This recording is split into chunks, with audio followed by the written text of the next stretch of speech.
The only person who succeeds is the person who is progressively realizing a worthy ideal.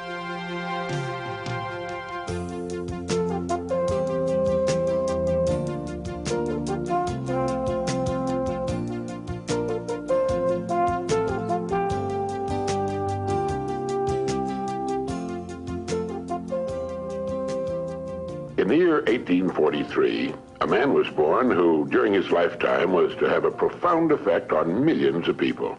His name was Russell Herman Conwell. He became a lawyer, then a newspaper editor, and finally a clergyman. Well, one day, a group of boys came to Dr. Conwell at his church and asked him if he would be willing to instruct them in college courses. They wanted a college education, but lacked the money to pay for it. He told them that he'd do all he could, and as the boys left, a thought, an idea began to form in Dr. Conwell's mind. He asked himself, why couldn't there be a fine college for poor but deserving young men? Well, here was a great idea, and he went to work on it at once. Almost single-handedly, Dr. Conwell raised $7 million with which he founded one of the world's leading universities. And he raised the money by giving more than 6,000 lectures all over the country, and in each one of them, he told the story called Acres of Diamonds. The story was the account of an African farmer who heard tales about other settlers who had made millions by discovering diamond mines. And these tales so excited the farmer that he could hardly wait to sell his farm and search for diamonds himself. So he sold his farm and spent the rest of his life wandering the vast African continent, searching unsuccessfully for the gleaming gems which brought such high prices on the markets of the world.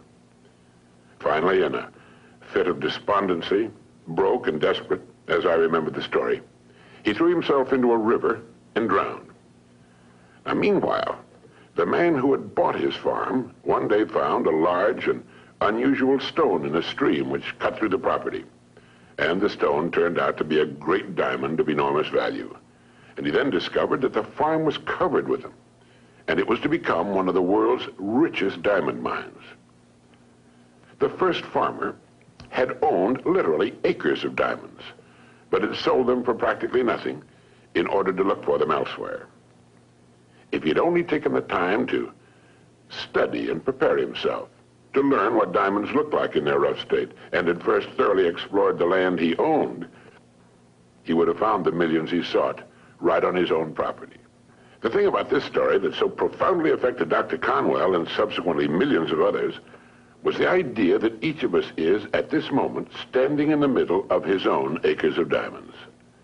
If we will only have the wisdom and patience to intelligently and effectively explore the work in which we're now engaged, we'll usually find that it contains the riches we seek, whether they be financial or intangible or both. There's nothing more pitiful to my mind than the person who wastes his life running from one thing to another, forever looking for the pot of gold at the end of the rainbow, and never staying with one thing long enough to find it. No matter what your goal may be, perhaps the road to it can be found in the very thing in which you're now engaged. You see, the average man believes some businesses are better than others, instead of realizing the truth that there are no bad businesses. There are just those people who don't know enough to see the opportunities in the work they're in. No matter what our work happens to be, it's our business. We're the manager. If there seems to be no future or opportunity in it, it isn't always because it's not there, but perhaps only because we can't see it. A farmer once poked a tiny pumpkin into an empty jug. The pumpkin grew until it completely filled the jug and could grow no more. When the farmer broke the glass, he had a pumpkin exactly the size and shape of the jug. If we're not careful, each of us can do a similar thing. We can mistakenly poke ourselves into jugs that limit our growth. But it is we who do the poking, not the job, not the company, nor the territory, nor the economy, nor the times. We do it. People who become outstanding at their work are those who see their work as an opportunity for growth and development, and who prepare themselves for the opportunities which surround them every day. Preparation is the key. This means becoming so good, so competent at what we're now doing, we will actually force the opportunities we seek to come our way. It takes imagination, creative imagination, to know that diamonds don't look like diamonds in their rough state, nor does a pile of iron ore look like iron or steel.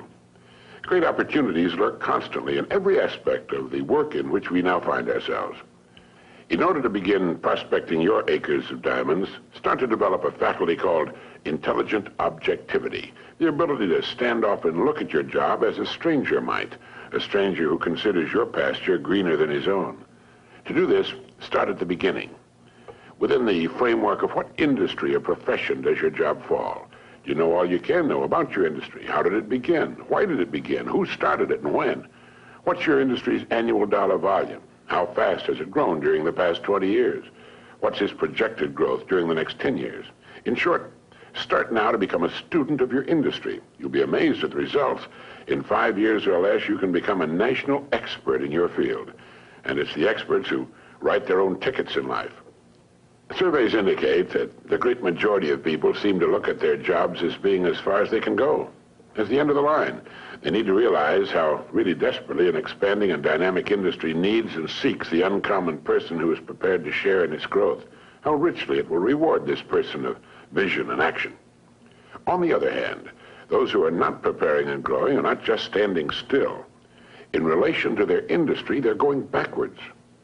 So ask yourself, do I know as much about my job and my industry as a good doctor or lawyer knows about his job, his profession? You should, you know. This is the attitude of the person who wants to become a professional at what he does for a living. It's far more fun, many times more rewarding and interesting, and the real pro can ride out occasional storms in the economic seas in a safe boat built of research and preparation. In order to become a professional in a world of amateurs, we need to study 3 important subjects. 1, our company and the industry in which it operates. 2, our job and perhaps the next step upward in our career. And 3, we need to study people, since successfully serving and getting along with people will determine our success or failure. These are 3 subjects on which you can gradually build a fine home library. Your bookstore clerk will help you find the right books if you will tell him what you want to know. Frequently, all you need in order to make an enormous improvement is simply a reminder of things you've known but have forgotten. Perhaps this study and research in your job, your industry, and ways of increasing your service to others sounds like a big job. Well, it is. But it's fascinating, and in the long run, it pays tremendous dividends, builds complete security, and it can be accomplished in an hour a day devoted to reading and making permanent notes. Think of ways and means by which you can increase your contribution to your company, your industry, and those whom you serve. You'll begin to notice a wonderful change in your world. For as ye sow, so shall ye reap. This applies just as much to the family as it does to the breadwinner. The minute you adopt this attitude, you've joined the top 5% of the people of the world.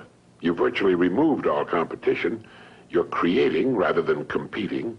You're affecting life rather than just being affected by it. You're becoming a creator and a giver to life instead of just a receiver. By taking this attitude toward your work, your company, and industry, you're automatically taking care of 2 vital parts of successful living. First, you'll find yourself becoming more interested and enthusiastic about your work and its future, and both interest and enthusiasm are contagious. And second, you're building financial security which will last a lifetime. So keep this thought in mind as often as you can on and off the job. Somewhere in your present work, there lurks an opportunity which will bring you everything you could possibly want for yourself and your family. It will not be labeled opportunity. It will be hidden in common, everyday garments, just as was the hairpin with which a man fashioned the first paperclip, or the dirty drinking glass which triggered the paper cup industry.